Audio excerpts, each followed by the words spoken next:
terkait tentang Minangkabau dengan Pancasila, maka kita bisa lihat satu persatu dari sila-sila itu. Sila yang pertama misalnya ketuhanan yang Maha Esa.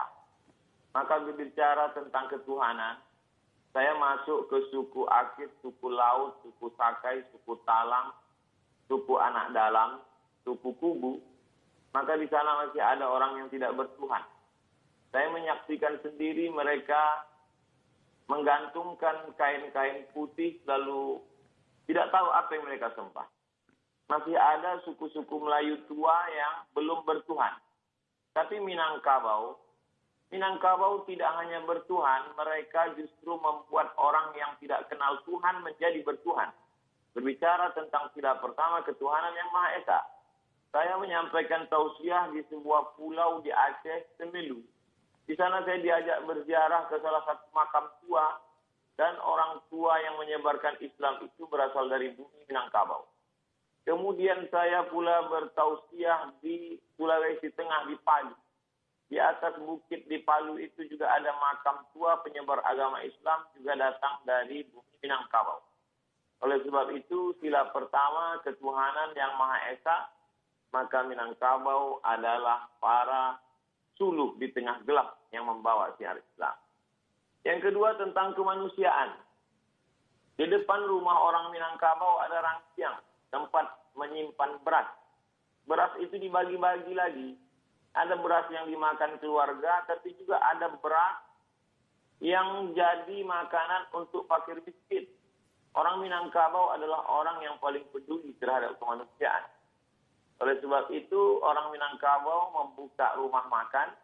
Mereka tidak menganggap pekerja itu sebagai kuli yang digaji, tapi mereka dianggap sebagai saudara yang sistemnya bagi hasil.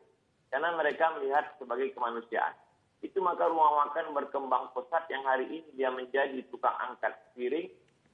Tahun depan dia insya Allah akan punya rumah makan. Kemanusiaan. Tentang persatuan Indonesia. Orang Minangkabau amat sangat cukup rukun dan syarat untuk membuat sebuah negara. Masalah diplomasi tidak ada yang lebih hebat daripada diplomasi Haji Agus Salim. Dia berhadapan dengan orang-orang Belanda, orang-orang Eropa, berbagai macam bahasa dunia dia kuasai. Tentang masalah ekonomi, kita tahu siapa Bapak Koperasi Indonesia. Ialah Bung Hatta. Tentang masalah agama, jangan tanya lagi. Orang Minangkabau, prestasi agamanya bukan tingkat nasional. Tapi dia adalah Imam Masjidil Haram, Syekh Ahmad Khatib Al-Minangkabau. Universitas Al-Azhar dalam sejarah hanya sekali memberikan penghargaan Dr. Honoris Causa kepada seorang ayah yang anaknya juga mendapatkan Honoris Causa. Dia adalah Haji Abdul Malik Karim Amrullah dan ayahnya Abdul Malik Karim Amrullah juga mendapatkan Honoris Causa dari Al-Azhar. Ekonomi, politik, agama, orang Minangkabau punya. Bagaimana dengan tentara? Tentara-tentara Minangkabau tidak dididik di Indonesia. Haji Miskin, Haji Piobang, Haji Sumani, Tuan Kunan Renceh. Mereka adalah tentara-tentara yang luar biasa. Tapi kemudian mereka tidak membuat negara. Mereka justru menggabungkan diri dengan negara Kesatuan Republik Indonesia. Karena mereka mengamalkan pengawal Persatuan Indonesia. Tentang masalah musyawarah. Sila yang keempat.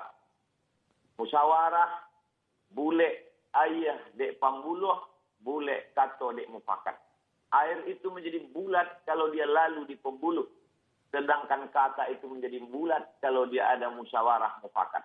Orang Minangkabau tidak mengambil keputusan sendiri dengan kepalanya sendiri. Dia tahu dia mungkin silap, salah, dan lupa. Orang Minangkabau mengenal filosofi tiga tungku sajarangan. Kalau kita memasak ada 3 tungku di sana. Tungku inilah yang menampung dandang yang begitu besar. Tungku ini juga yang merasakan panasnya api di bawah. 3 tungku sajarangan, nenek mama, alim ulama, cadia pandai. Orang Minangkabau berkata, duduk sendiri sampai duduk bersama lapang. Duduk sendiri terasa sempit, tapi kalau duduk bersama terasa lapang. Kenapa demikian? Karena mereka lebih mengutamakan musyawarah dan mufakat. Lalu kemudian tentang keadilan sosial. Orang Minangkabau amat sangat adil. anak didukung, kemanakan dipangku. Perempuan Minangkabau tidak pernah perlu jauh dari kampung halamannya untuk cari makan. Kenapa demikian? Karena mereka punya nenek mama yang adil. Perempuan tidak pernah mengalami diskriminasi. Karena perempuan ada harato tinggi yang tidak dibagi. Sebagian ulama mempermasalahkan harato tinggi. Kenapa tidak dibagi menjadi ahli waris? Karena itu sebenarnya adalah wakaf keluarga. Ketika seorang perempuan tidak punya suami atau ayahnya meninggal, tidak keluarga laki-laki, tidak ada. Siapa yang akan menyara hidup dia, memberi makan dia? Ada harato tinggi. Mereka amat sangat mengutamakan keadilan. Orang Minangkabau amat sangat Pancasilais. Mana buktinya? Dari mulai Sabang sampai Papua. Pesawat saya mendarat di Sorong. Begitu turun saya di airport, tangan melambai dari jauh. Saya suruh dia mendekat ke mobil saya tanya, ada apa? Ambo urang Payakumbuh. Betapa jauh tempat kita memandang, tapi orang Minangkabau sampai juga ke sana. Saya diminta untuk memberikan sepatah dua patah kata untuk penggalangan dana Surau Sydney namanya. Tidak hanya ke Indonesia, sampai ke Sydney orang Minangkabau bisa bersosialisasi. Dia diterima di mana dia berada. Karena orang Minangkabau punya filosofi di mana tanah diinjak, di situ langit dijunjung. Di mana bumi dipijak, di situ langit dijunjung. Orang Minangkabau tidak pemarah.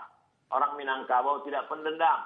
Orang Minangkabau bagaimana berdebat hebatnya Muhammad Yamin dengan Buya Hamka. Tapi kemudian sebelum meninggal dunia, apa kata Muhammad Yamin? Nanti jenazahku tolong dibawakan oleh Buya Hamka ke kampung halaman. Mereka memang berdebat. Mereka memang orang-orang yang argumentatif. Tapi hati mereka lembut dan baik. Lalu kemudian 3 tahun, 3 bulan. Kalau kita merdeka 17 Agustus, 3 bulan sebelum itu, 29 Mei 1945. Maka Muhammad Yamin, putra Minangkabau, sudah menyuarakan tentang pri kebangsaan. Kemudian pri kemanusiaan. Setelah itu lalu kemudian pri ketuhanan, pri kemasyarakatan. Lalu kemudian kesejahteraan dan sosial. Jadi embrio pemikiran Pancasila itu berawal bermuara dari Minangkabau. Lalu kemudian barulah disuarakan oleh Bung Karno. Lalu kemudian disusun secara rapi dan sistematis oleh 9 orang.